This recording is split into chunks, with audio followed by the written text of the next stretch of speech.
ಮಗಳ ಅನೈತಿಕ ಸಂಬಂಧಕ್ಕೆ ಹೆತ್ತಮ್ಮಳನ್ನು ಕೊಲೆ ಮಾಡಿದ್ದಾರೆ. ಎಂಥ ಪರಿಸ್ಥಿತಿಗಳಿದೆ ನೋಡಿ, ಸಮಾಜ ಹೆಂಗೆ ಹೋಗ್ತಾ ಇದೆ ಅಂತ ನೋಡ್ಕೊಳ್ಳಿ. ಅಕ್ರಮ ಸಂಬಂಧ ಬಯಲಾಗಿದ್ದಕ್ಕೆ ತಾಯಿಯನ್ನೇ ಕೊಂದಿದ್ದಾಳೆ ಮಗಳು. ತಾಯಿ ಹತ್ಯೆಗೆ 1 ತಿಂಗಳಿನಿಂದ ಹೊಂಚು ಹಾಕಿದ್ಲು ಈ ಮಗಳು. ಪ್ಲಾನ್ ಅಂತೆ ತಾಯಿಯ ಉಸಿರುಗಟ್ಟಿಸಿ ಕತ್ತು ಹಿಸುಕಿ ಕೊಲೆ ಮಾಡಿದ್ದಾರೆ. ಬೆಂಗಳೂರಿನ ಬೊಮ್ಮನಹಳ್ಳಿಯಲ್ಲಿ ನಡೆದಂತಹ ಹತ್ಯೆ ಇದು. ಬೆಂಗಳೂರಿನ ಬೊಮ್ಮನಹಳ್ಳಿಯಲ್ಲಿ ನಡೆದಂತಹ ಹತ್ಯೆ ಏನಾಗಿತ್ತು ಈ ಪ್ರಕರಣ ಅನ್ನುವಂಥದ್ದನ್ನು ನೋಡೋಣ. ಮಗಳ ಅನೈತಿಕ ಸಂಬಂಧಕ್ಕೆ ಹೆತ್ತಮ್ಮನನ್ನೇ ಕೊಲೆ ಮಾಡಿರುವಂತಹ ಪಾಪಿ ಮಗಳ ಸ್ಟೋರಿ. ಅನೈತಿಕ ಸಂಬಂಧಕ್ಕೋಸ್ಕರ ಹೆತ್ತ ತಾಯಿಯನ್ನೇ ಕೊಲೆ ಮಾಡೋ ಮಟ್ಟಕ್ಕೆ ಇವರೆಲ್ಲ ಬರ್ತಾರೆ ಅಂತಂದರೆ ಯಾವ ಮನಸ್ಥಿತಿಗಳಿರಬೇಕು ಅಂತ ಯೋಚನೆ ಮಾಡಿ, ಹೇಗಿರಬೇಕು ಅಂತ ಹೇಳಿ. ಈ ಸ್ಟೋರಿ ಅದು ನೋಡ್ತಾ ಇದ್ದೆ ನಾನು, ಭಾಳ ಭಯಂಕರವಾಗಿದೆ.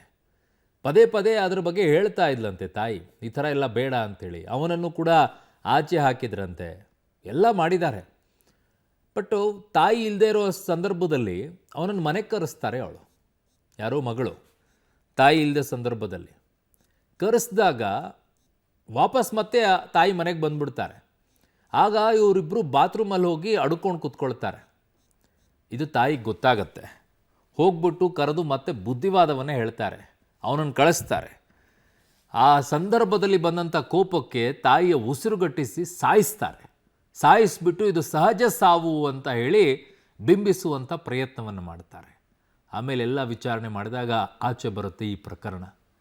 ಎಂಥ ದುರುಳಿರಬೇಕು ಅಂತ ಹೇಳಿ, ಯಾವ ರೀತಿಯಾದಂಥ ಮನಸ್ಥಿತಿ ಇರಬೇಕು ಅಂತ ಹೇಳಿ. ಯಾವನಿಗೋಸ್ಕರನೋ ನೀನು ಈ ಭೂಮಿ ಮೇಲೆ ಆ ಅನೈತಿಕ ಸಂಬಂಧ ಮಾಡೋಕ್ಕಾದ್ರೂ ನೀ ಭೂಮಿ ಮೇಲೆ ಇದೆಯಲ್ಲ, ಅದಕ್ಕೆ ಕಾರಣೀಕರ್ತರಾಗಿದ್ದೆ ಅದೇ ತಾಯಿ. ಅವಳನ್ನೇ ಸಾಯಿಸ್ತೀಯ ಅಂದರೆ ನಿನ್ನ ಮನಸ್ಥಿತಿ ಹೇಗಿರಬೇಕು ಅಂತ ಹೇಳಿ, ಹೆಂಗಿರಬೇಕು. ಅವನು ನೋಡಿ, ಅವನು ಮುಖ ನೋಡಿ, ಅವನು ಸ್ವಲ್ಪ ಒಳ್ಳೆ ರೌಡಿ ಶೀಟರ್ಸ್ಗಳಿರ್ತಾರಲ್ಲ ಹಂಗಿದ್ದಾನೆ ಅವನು. ಬಾತ್ರೂಮಲ್ಲಿ ಜಾರಿ ಬಿದ್ದು ಸಾವು ಅಂತ ಡ್ರಾಮಾ ಬೇರೆ ಮಾಡ್ತಾರೆ. ಪೊಲೀಸರ ಮುಂದೆ ಮೊಸಳೆ ಕಣ್ಣೀರನ್ನು ಹಾಕ್ತಾಳೆ ಪುತ್ರಿ. ಬೊಮ್ಮನಹಳ್ಳಿ ಪೊಲೀಸರಿಗೆ ಆಗಲೇ ಮಗಳ ಮೇಲೆ ಶಂಕೆ ಬರುತ್ತೆ. ಮರಣೋತ್ತರ ಪರೀಕ್ಷೆಯಲ್ಲಿ ಹತ್ಯೆಯ ರಹಸ್ಯ ಗೊತ್ತಾಗುತ್ತೆ. ಪೊಲೀಸರಿಂದ ಆರೋಪಿಗಳಾದ ಪವಿತ್ರ ಮತ್ತು ನವನೀಶ್ನ ವಿಚಾರಣೆಯನ್ನ ಮಾಡಿದಾಗ ಇದೆಲ್ಲವೂ ಕೂಡ ಬೆಳಕಿಗೆ ಬಂದಿದೆ. ಬಾತ್ರೂಮ್ನಲ್ಲಿ ಜಾರಿ ಬಿದ್ದು ಸಾವು ಅಂತ ಹೇಳಿ ಉಸಿರುಗಟ್ಟಿಸಿ ಸಾಯಿಸಿರ್ತಾರೆ. ಪೊಲೀಸರಿಗೆ ಅಷ್ಟು ಗೊತ್ತಾಗಲ್ಲ. ಬೊಮ್ಮನಹಳ್ಳಿ ಪೊಲೀಸರಿಗೆ ಶಂಕೆ ಬಂದು ವಿಚಾರಣೆ ಮಾಡಿದಾಗ ಗೊತ್ತಾಗತ್ತೆ ಆಗಿರುವಂಥ ಘಟನೆ ಏನು ಅಂತ ಹೇಳಿ. ತಾಯಿ ಇಲ್ಲದೆ ಇರುವಂಥ ಸಂದರ್ಭದಲ್ಲಿ ಮನೆಗೆ ಇವನನ್ನು ಕರ್ಕೊಂಡು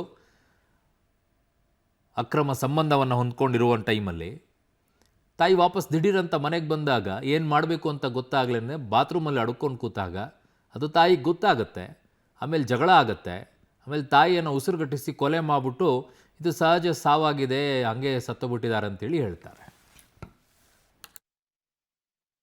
ಬೊಮ್ಮನಹಳ್ಳಿ ಪೊಲೀಸ್ ಠಾಣೆಯಲ್ಲಿ ನಾವು ಇವತ್ತು ಒಂದು ಮಹಿಳೆ ಕೊಲೆ ಪ್ರಕರಣವನ್ನು ದಾಖಲಿಸ್ಕೊಂಡಿದ್ದೀವಿ. ಡಿಸೀಸ್ ಲೇಡಿ ಹೆಸರು ಜಯಲಕ್ಷ್ಮಿ, 46 ಇಯರ್ಸ್. ಇದೇ ಕೇಸ್ ಸಂಬಂಧ ಇಬ್ಬರಿಗೆ ಡಿಟೈನ್ ಮಾಡಿದ್ದೀವಿ, ಒಂದು ಲೇಡೀಸ್ ಮತ್ತು ಒಂದು ಜೆಂಟ್ಸ್ನ. ಮತ್ತು ತನಿಖೆ ಮುಂದುವರಿಸ್ತಾ ಇದ್ದೀವಿ. ಕಾಸ್ ಆಫ್ ಡೆತ್ ಏನು, ವಾಟ್ ವಾಸ್ ದ ಮೋಟಿವ್ ಅಂದ್ಕೊಂಡು ಫೈಂಡ್ ಔಟ್ ಮಾಡೋದಕ್ಕೆ. ಫಸ್ಟ್ UDR ರಿಜಿಸ್ಟರ್ ಆಗಿತ್ತು. ಅಲ್ಲಿ ಶಂಕೆ ಇತ್ತು, ಬೇರೆ ಥರ ಏನೋ ಆಗಿದೆ, ನಡೆದಿದೆ ಅಂದ್ಕೊಂಡು. ಆಮೇಲೆ ಪೋಸ್ಟ್ಮಾರ್ಟಮ್ ರಿಪೋರ್ಟಿಂದ ಇವತ್ತು ಗೊತ್ತಾಯಿತು ಕಿ it was a murder case ಅಂದ್ಕೊಂಡು. ಅದಕ್ಕೆ ಈ ಥರ ನಮ್ಮ ತಾಯಿಗೆ ಹುಷಾರಿರಲಿಲ್ಲ, ಅವರು ಎದ್ದೇಳಲಿಲ್ಲ ಅಂತ ಇನಿಷಿಯಲಿ ಹೇಳಿದ್ದಾರೆ ಅವರು. ಅದು ತನಿಖೆಯಿಂದ ಗೊತ್ತಾಗಬೇಕು, ತನಿಖೆ ಮಾಡ್ತಾ ಇದ್ದೀವಿ. ಡಿಸೀಸ್ ಹೋಮ್ ಮೇಕರ್, ಮನೇಲಿ ಇರ್ತಾಯಿದ್ರು ತಾಯಿ. ಅವರಿಬ್ಬರಿಗೆ ಹೆಣ್ಮಕ್ಳಿದ್ದಾರೆ, ಅವರು ಹೌಸ್ ಮೇಕರ್. ನನ್ನ ಸಹೋದ್ಯೋಗಿ ಉಮೇಶ್ ನನ್ನ ಸಂಪರ್ಕಕ್ಕೆ ಸಿಗ್ತಾ ಇದ್ದಾರೆ ಕ್ರೈಮ್ ಬ್ಯೂರೋಯಿಂದ. ಉಮೇಶ್, ಈ ಪ್ರಕರಣದಲ್ಲಿ ಯಾರು ಆ ಮಟ್ಟಕ್ಕೆ ಬೆಳೆದು ನಿಲ್ಲಕ್ಕೆ, ಅಂದರೆ ಇವಳು ಏನು ಅನೈತಿಕ ಸಂಬಂಧವನ್ನು ಹೊಂದೋಕೆ ಅವಕಾಶ ಆಗೋಯ್ತು, ಅಷ್ಟು ದೊಡ್ಡವಳಾಗಿ ಬೆಳೆದು ನಿಲ್ಲಕ್ಕೆ ಕಾರಣಕರ್ತರಾಗಿದ್ದು, ಈ ಭೂಮಿ ಮೇಲೆ ಬದುಕಕ್ಕೂ ಕೂಡ ಕಾರಣಕರ್ತರಾದಂಥ ಹೆತ್ತಮ್ಮನನ್ನೇ ಸಾಯಿಸೋ ಮನಸ್ಥಿತಿಗೆ ಈ ಸಮಾಜ ಬರ್ತಾ ಇದೆ ಅಂತಂದರೆ ಯಾವ ಕಡೆಗೆ ಹೋಗ್ತಾ ಇದೆ ಅಂತೆ? ಏನು ಅವಳಿಗೂ ಇವಳಿಗೆ ಎಷ್ಟು ವರ್ಷದಿಂದ ಪರಿಚಯ ಅಂತೆ? ಇವನು ಪರಿಚಯವಾಗಿದ್ದೇನು? ಇದ್ರ ಡೀಟೇಲ್ಸ್ ಏನಿದೆ ಉಮೇಶ್? ಅರುಣ್ ಸ್ನೇಹಿತ ನವನೀತ್ ಏನಿದೆ, ನವನೀತ್ ಇದೇ ಯುವತಿ ಏನಿದ್ದಾರೆ ಪವಿತ್ರ ಮನೆಯಲ್ಲೇ ಬಾಡಿಗೆ ಇದ್ದಂಥ ವ್ಯಕ್ತಿ ಆತ.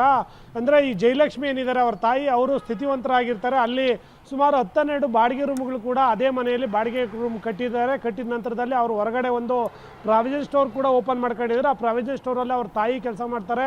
ಆ ತಾಯಿ ಪ್ರಾವಿಷನ್ ಸ್ಟೋರಲ್ಲಿ ಇದ್ದಂಥ ವೇಳೆಯಲ್ಲಿ ಅದೇ ಮನೆ ಮಾಡಿ ಮೇಲಿದ್ದ ವಾಸವಾಗಿದ್ದಂಥ ನವನೀತ್ನ ಈಕೆ ತನ್ನ ರೂಮ್ಗೆ ಕರೆಸ್ಕೊಳ್ಳುವಂಥದ್ದು. ಈ ವಿಚಾರ ಕಳೆದ ಸುಮಾರು ತಿಂಗಳುಗಳಿಂದಲೇ ತಾಯಿಗೆ ಗೊತ್ತಿತ್ತು. ಮೊದಲಿಗೆ ಆಕೆ ವಿಚಾರ ಗೊತ್ತಾದಂಥ ವೇಳೆಯಲ್ಲಿ ಒಂದಷ್ಟು ತಿಳಿಯುವ ಬುದ್ಧಿ ಮಾತುಗಳು ಹೇಳುವಂಥ ಕೆಲಸ ಕೂಡ ಮಾಡಿದರು. ಆದರೂ ಕೂಡ ಈಕೆ ಮಗಳೇನಿದ್ರು ಪವಿತ್ರ, ಆಕೆ ತನ್ನ ಅನೈತಿಕ ಸಂಬಂಧ ಹಾಗೆ ಮುಂದುವರಿಸಿರ್ತಾಳೆ. ಕಳೆದ 2 ದಿನಗಳ ಹಿಂದೆ ಮತ್ತೆ ಇವರಿಬ್ಬರು ನೇರವಾಗಿ ಅವ್ರ ತಾಯಿ ಜಯಲಕ್ಷ್ಮಿ ಕೈಗೆ ಸಿಕ್ಬೀಳುವಂಥದ್ದು.